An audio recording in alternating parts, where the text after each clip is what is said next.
Hey guys, what's up? This is Zach. I'm back on Young Black Men. Sorry for my absence. I had a few personal issues to deal with. I actually had a death in the family, but I'm back now, and I'm gonna pick right off with some current events dealing with the Sandra Bland situation and a situation that happened down in CSU. Both subjects are gonna deal with police violence. But more importantly, what's really been on my heart recently, thinking about the best way to handle ourselves in this situation. And I don't think that there's one blanket general way to handle it because, let's be real, yes, there's strain and tension between blacks and police and racism, but we can't put all police in a box. We have to think rationally about this. Emphasis on thinking rationally and the proper way to respond. Because if one day, a group of us said we had enough and we just started lashing back and trying to bring about justice and attacking cops because of everything that they've done, we're going to hurt some innocent cops in the process. We're not going to get every cop that's ever done anything to us. And that's just going to cause an effect of them to come back at us. And we have to look at our situation here in America. We're a minority here in America. And we don't have the infrastructure, the resources to handle a situation like that. Now, before you people call me a coon and tell me that I'm telling people to just roll over and take it, I'm speaking about strictly survival here. I watched the Sandra Bland video from a few sources. I watched the CNN video where it was all choppy and people were, saying, oh, what's going on here? They're editing the video, they're doing something scandalous. And I do have my speculations that there definitely has been some foul play. That's just what I believe right now. I understand legally it's still under investigation, so there's no official statement. And in the midst of all this, we have a lot of angry black people. But I will say this. We know that white privilege exists.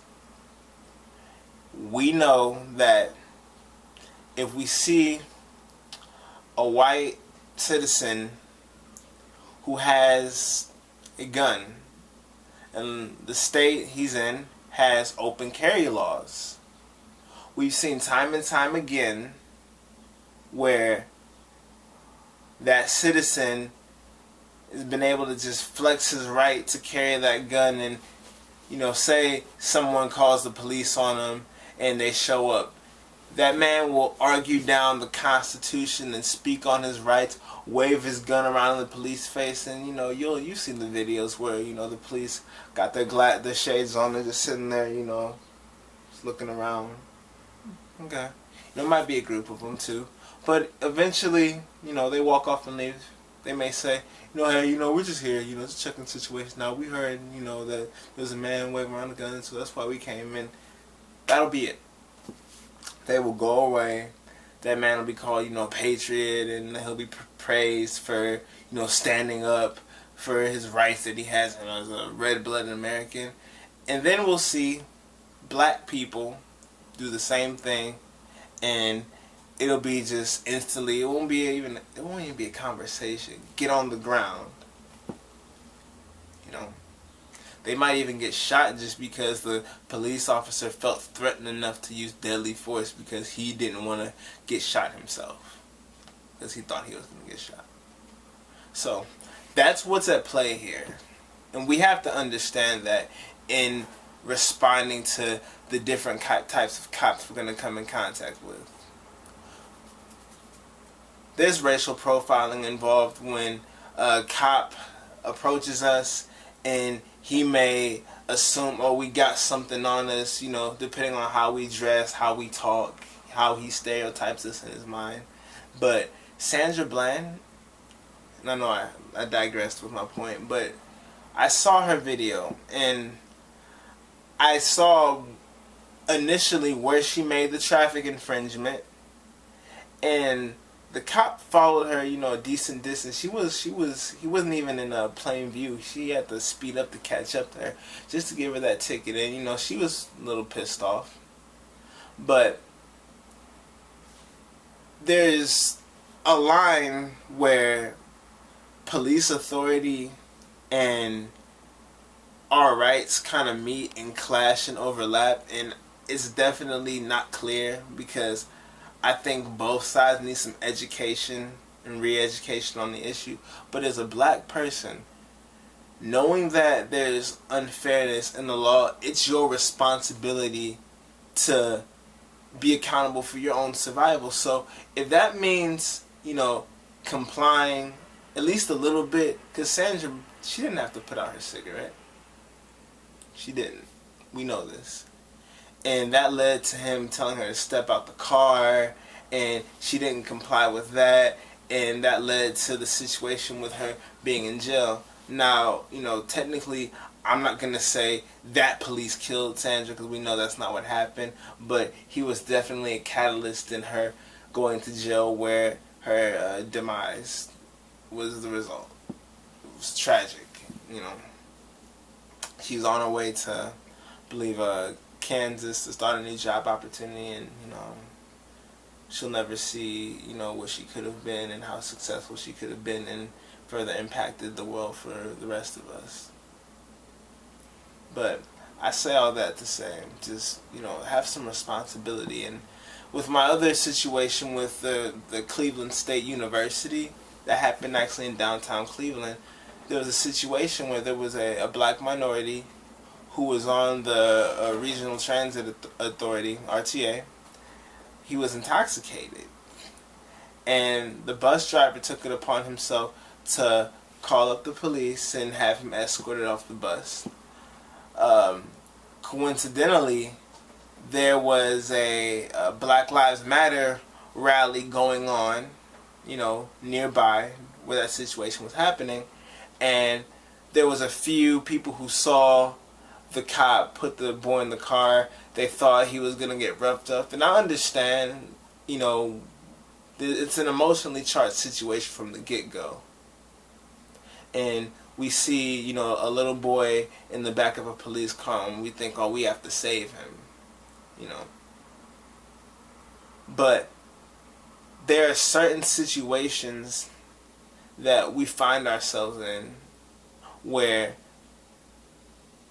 it's unfortunately, our problem and our fault where we wind up in the back of the police car. And what I'm saying is that we should not give them a reason to. And I know someone's going to say, oh, but Zach, we could just be walking and they can stop us and throw us in anyway. And I'm like, yeah, I know, that's part of the unfairness, but don't give them a reason to, because they're going to use your own anger against you. They're going to make you look silly in the media when they report the issue, because you had a whole bunch of black people who saw that situation and tried to surround and tried to, protect. And they all had good intentions. They were looking out for that kid. They don't want anything bad to happen for him.